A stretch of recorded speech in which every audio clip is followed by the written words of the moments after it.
Saya Muhammad Aji Amrullah. Saya Nasrotul Izzah. Saya Abdul Rajab. Dan saya Nia Nahdaniah. Kami dari kelompok 9 ingin membahas tentang rancang bangun dan evaluasi supervisi pendidikan agama Islam. Baik, poin pertama yang ingin saya sampaikan adalah tentang kelemahan teknik-teknik dalam pelaksanaan supervisi.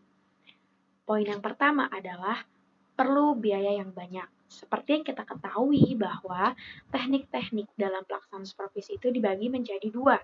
Yang pertama adalah secara kelompok dan yang kedua itu secara individual. Kenapa diperlukan biaya yang banyak? Karena salah satu teknik dalam pelaksanaan supervisi yaitu bisa dengan workshop, diskusi panel, seminar, dan lain-lain. Dan hal itu yang bisa mengeluarkan biaya yang banyak.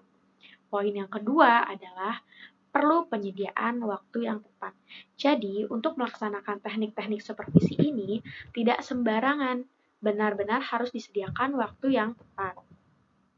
Poin yang ketiga adalah tidak mencerminkan keadaan sehari-hari. Kenapa tidak mencerminkan keadaan sehari-hari? Karena ketika guru yang sedang diberikan pengarahan oleh supervisor, pastinya tidak mencerminkan keadaan real sehari-hari. Pasti dia akan berusaha untuk menjadi guru seprofesional mungkin. Oke, poin yang keempat, mengganggu kelas lain dalam KBM atau kegiatan belajar mengajar. Nah, dalam teknik pelaksanaan supervisi, khususnya individual itu ada yang dinamakan supervisor ini masuk ke dalam kelas. Nah, kadang hal seperti ini bisa mengganggu kelas lain yang sedang mengadakan kegiatan belajar mengajar. Dan poin yang kelima adalah guru merasa canggung dan kurang bebas. Sama seperti di poin sebelumnya, di poin keempat, bahwa ada teknik di mana supervisor itu disebut dengan teknik kunjungan kelas. Supervisor itu masuk ke dalam kelas untuk melihat guru mengajar. Nah, di situ guru merasa canggung dan kurang bebas. Seperti itu. Selanjutnya akan dilanjutkan oleh Aji Amrullah. Saya akan menjelaskan tentang konsep ideal dari supervisi pendidikan agama Islam. Baik, sebelumnya saya akan menjelaskan apa itu makna dari supervisi pendidikan agama Islam ya. Supervisi pendidikan agama Islam adalah usaha pembinaan tenaga pendidikan di lembaga pendidikan Islam secara islami menuju arah perbaikan situasi pendidikan Islam dengan cara memberikan bantuan untuk meningkatkan kualitas dan mutu pendidikan Islam serta profesionalisme tenaga kependidikan, khususnya pendidik Islam. Nah, di sini kita bisa ambil kesimpulan bahwa usaha pembinaan tersebut merupakan upaya untuk meningkatkan kualitas tenaga pendidik agar kemampuan atau kompetensi seorang pendidik, tentunya pendidik agama, pembelajaran agama Islam itu menjadi seorang pendidik yang profesionalisme, yang bertanggung jawab, memiliki mutu pendidikan Islam yang berkualitas, dan tentunya sesuai dengan ajaran yang diajarkan oleh Rasulullah Shallallahu Alaihi Wasallam, sebagaimana yang dijelaskan di dalam Al-Quran surat Al-Imran ayat 110. Allah telah menjelaskan, kuntum khaira ummatin ukhrijat linnas ta'muruna bil ma'ruf wa tanhauna 'anil munkar, yang artinya kamu adalah umat yang terbaik di antaramu yang mengajarkan kepada yang ma'ruf dan menjauhi yang mungkar, mencegah yang mungkar. Seperti itu. Kemudian definisi yang penulis kemukakan di depan selanjutnya memiliki implikasi-implikasi tertentu yang saling terkait dan membentuk satu kesatuan teori supervisi pendidikan Islam yang dapat dijabarkan secara rinci sebagai berikut. Yang pertama itu adalah usaha pembinaan secara islami.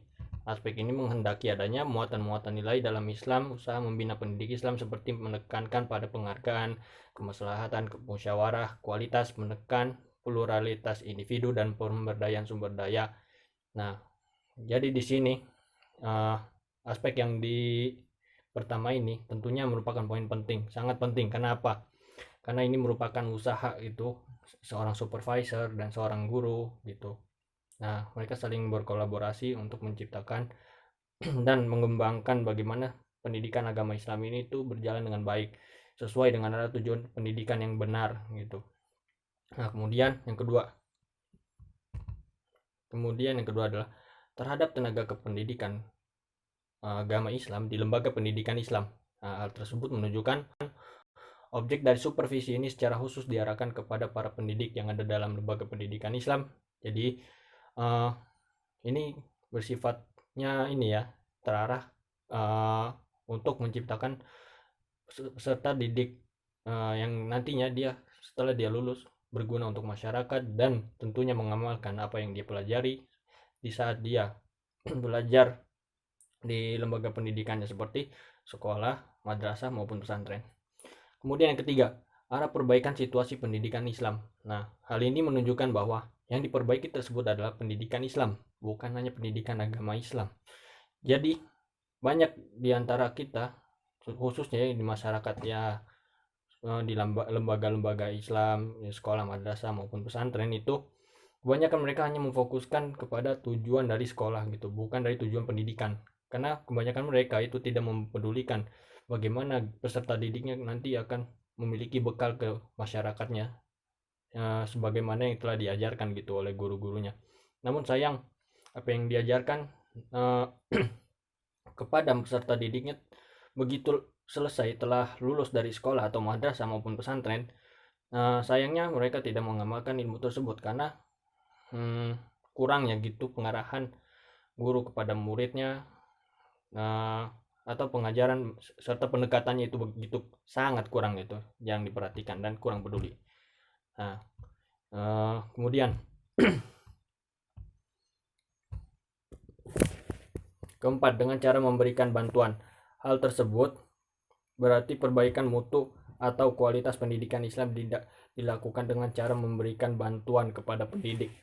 Nah, ini yang paling penting. Karena seperti yang kita ketahui bahwa pendidikan Islam itu sungguh menekankan kepada kepedulian sosial. Agama Islam itu indahnya ada di sosial seperti itu. Saling berbagi ilmu pengetahuan, berbagi pengalaman, berbagi cerita, dan lain sebagainya. Maka dari itu, jangan sungkan-sungkan. Makanya selalu saya tekankan atau pemakalah gitu, mengingatkan kepada para pendengar, khususnya untuk calon guru kelak, tolong sediakanlah bekal ketika kalian menjadi seorang guru, apalagi jika kalian ingin menjadi guru profesionalisme dalam bidang pendidikan agama Islam. Kalian harus membawa bekal yang kelak nanti akan kalian gunakan untuk membantu baik sesama muslim maupun non muslim, baik pada orang-orang yang kuat maupun yang lemah, dengan cara yang dibajikan seperti itu. Ya, cukup sekian dari saya. Akan membahas tentang usaha pembinaan secara Islami. Aspek ini menghendaki adanya muatan-muatan nilai Islam dalam usaha membina pendidik Islam, seperti penekanan kepada penghargaan, penekanan kepada kemaslahatan, kepada penghormatan dan pemberdayaan sumber. Selanjutnya, upaya pembinaan itu diupayakan bersandar kepada Al-Quran dan hadis. Yang kedua, yaitu terhadap tenaga kependidikan Islam. Jadi, di lembaga pendidikan itu menunjukkan objek dari supervisi ini secara khusus diarahkan kepada para pendidik. Jadi, semua yang bersangkutan dalam lembaga pendidikan tersebut harus mengikuti aturan-aturan Islam. Maka supervisi ini bisa menyebarkan supervisi yang ada di pesantren, madrasah, perguruan tinggi Islam, dan sebagainya. Selanjutnya ada arah perbaikan situasi pendidikan Islam. Hal ini menunjukkan bahwa yang diperbaiki tersebut adalah pendidikan Islam, bukan hanya pendidikan agama Islam. Jadi, yang harus diperbaiki yaitu pendidikan Islam, bukan hanya pendidikan agama Islam. Mulai dari akhlak, adab. Maka pendidik yang memegang atau yang mengampu mata pelajaran umum asalkan berada dalam lembaga pendidikan Islam dan melakukan pendidikan sesuai dengan nilai-nilai keislaman. Jadi meskipun gurunya guru umum, mengajarkan mata pelajaran umum harus berdasarkan nilai-nilai Islam di dalamnya. Ya, selanjutnya saya akan menjelaskan poin yang terakhir, yaitu pendekatan supervisi pendidikan Islam. Yang pertama ada pendekatan ilmiah, dan yang kedua ada pendekatan artistik. Yang ketiga ada pendekatan klinis. Nah, bisa dilihat di sini ya nanti ya, di sini. Oke. Nah, yang pertama tadi pendekatan ilmiah. Ya, pendekatan ilmiah itu sangat erat dengan pengupayaan efektivitas pembelajaran. Nah, yang artinya memberikan supervisor memberikan respon atas kekurangan-kekurangan dalam menilai efektivitas pembelajaran. Nah, kekurangannya apa aja? Kekurangannya yang pertama itu ada kurang tegasnya dan kurang jelasnya standar-standar yang dipergunakan untuk menilai efektif atau tidaknya pembelajaran. Nah, yang kedua, ada sulit untuk menentukan metode-metode yang paling baik. Sebagian dari guru biasanya sangat sulit untuk menentukan metode-metode yang baik dalam pembelajaran. Nah, tugas supervisor atau pengawas yaitu memberikan masukan kepada guru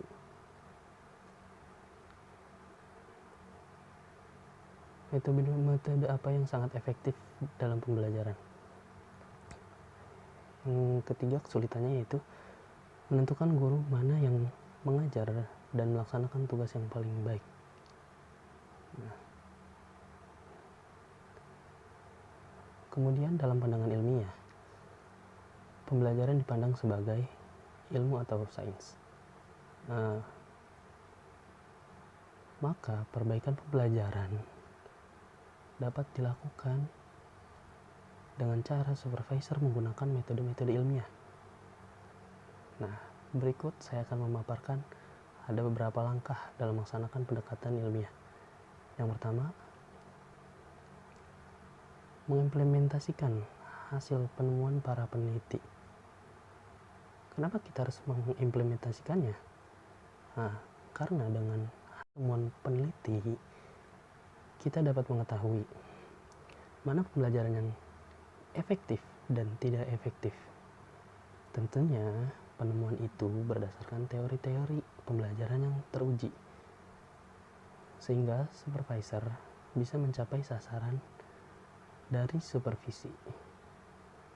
Yang kedua, bersama-sama dengan peneliti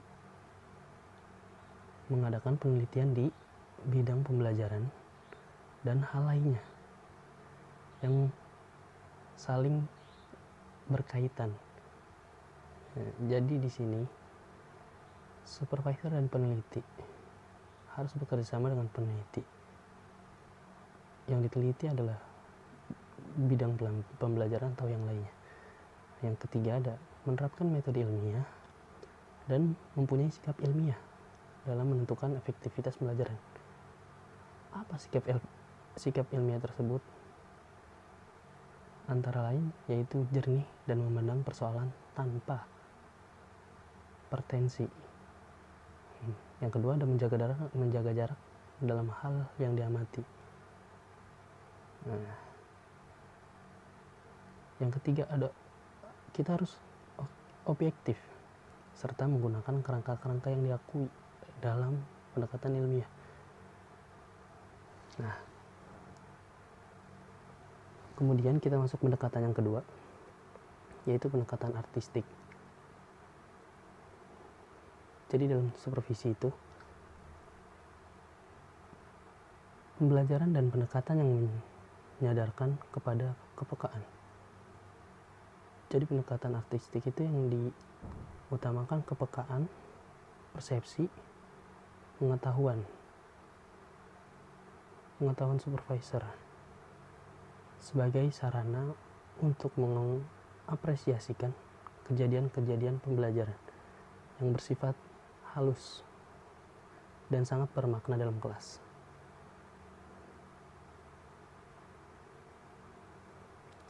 Nah, di sini ada menurut ahli, yaitu Ali Imron,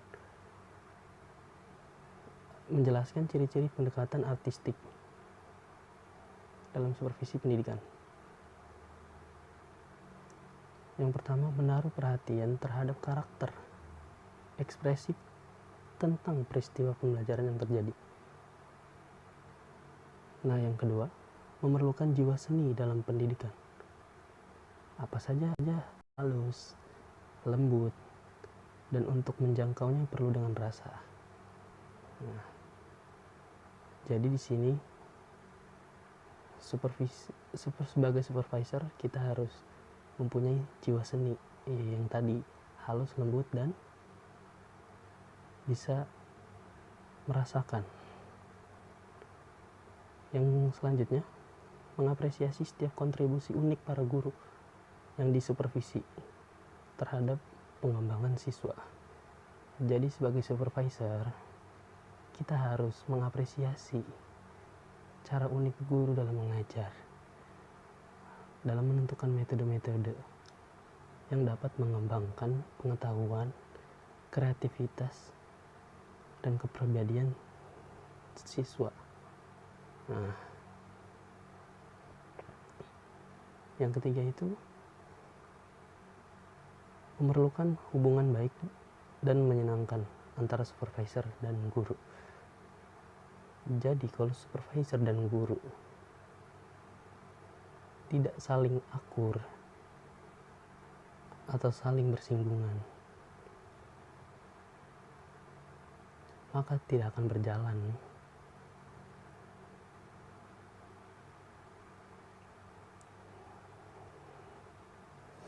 Nah, yang selanjutnya ada pendekatan klinik.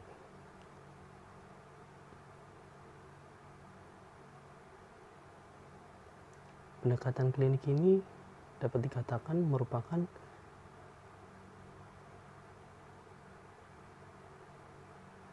konvergensi antara pendekatan ilmiah dan artistik. Jadi gabungan antara pendekatan dan ilmiah dan artistik. Yaitu supervisi dilakukan secara kesejawatan oleh supervisor dengan guru, sehingga kemampuan mengajar guru dapat ditingkatkan. Nah, jadi supervisor dan guru itu harus bersatu, saling bertukar pikiran,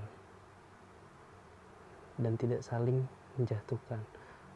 Nah, ketika hubungan itu terjadi, maka akan meningkatkan kemampuan mengajar guru, dan supervisor pun menjadi senang ketika guru cara mengajarnya meningkat. Nah, masih dengan hal yang sama, yaitu Ali Imron, ada tiga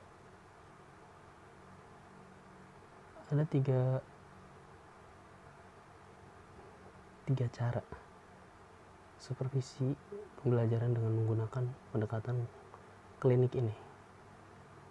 Yang pertama itu melakukan pertemuan awal. Yang kedua, melakukan observasi mengajar. Dan yang ketiga, mengadakan pertemuan balikan. Mungkin itu saja yang dapat saya sampaikan. Kurang lebihnya mohon maaf. Mudah-mudahan nanti dengan metode diskusi kita mendapatkan ilmu yang baru dari teman-teman. Ya, baik. Sekali lagi kurang lebihnya mohon maaf. Wabillahi taufiq wal hidayah. Assalamualaikum warahmatullahi wabarakatuh.